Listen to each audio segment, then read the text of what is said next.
Okay, welcome to a class on phrases and clauses.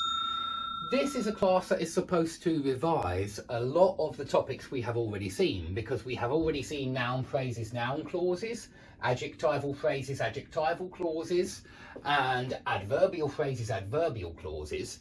And I want to really focus on the idea that this defining, non-defining logic you see here and here, and this coordinate cumulative logic you certainly see here and here, and these two ideas about defining, non-defining and coordinate and cumulative, these distinctions will help you with commas, especially with commas, and we will look in greater detail in the section on called commas about when we should use commas and when we shouldn't use commas. But we'll mention some things today because we'll look at some parts from the books that we're studying. So Lord of the Flies, 1984, Frankenstein and Animal Farm. But let's start with noun phrase and noun clause.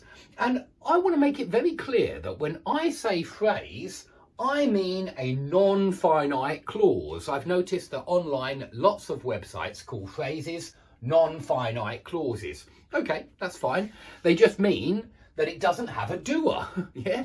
Because non-finite verbs don't have a doer, do they? They don't have an overt subject. And so a phrase doesn't have a subject and a verb. It doesn't have a finite verb. It has a non-finite verb, and perhaps that's why they call them non-finite clauses.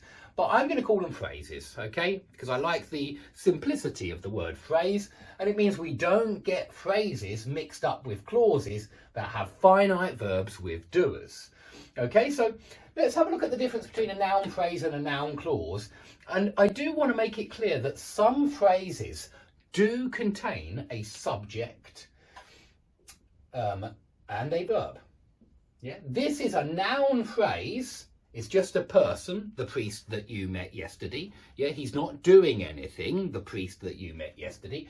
And yet you see, wrapped up inside this noun phrase, a subject and a verb. In other words, you see a clause inside the phrase.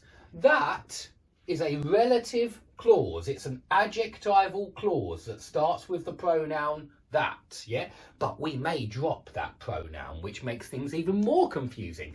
Because even if you say the priest you met yesterday, that's still a relative clause, even though it doesn't have the relative pronoun that inside it. We can omit this relative pronoun. We can't omit who or which or whose, but we can omit that. And it's still a relative clause, guys. You met yesterday is still describing the priest. But the whole thing, if we take the whole thing and not just this part, the whole thing is a phrase and not a clause. It's a phrase because the priest isn't doing anything. That's the main idea here, guys. If he's doing something, we've got a clause, we've got a finite verb, we've got a doer and a verb. But he's just sitting there, the priest that you met yesterday, he's not doing anything.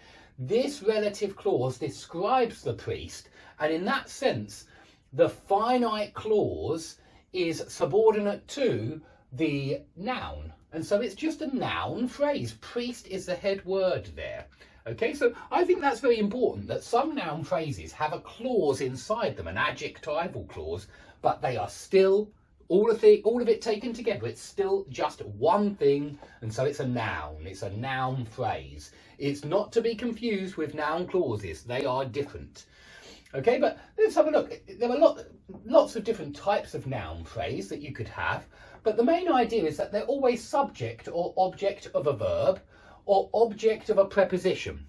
Now, I shouldn't say always, because you have things like appositives, and they're not exactly one of these. They're like an additional bit of information, and I imagine appositive means something like additional. So it's an additional way of referring to that noun. And so this isn't always the case, but most of the time it is. You know, a noun, it has got to be a subject or object of preposition most of the time. Okay, so that handsome charming fellow, we could make it the subject of the verb. That handsome charming fellow gave me £10. Or we could make it the object of a verb. I gave £10, in fact, or object of preposition. I gave £10 to that handsome charming fellow. And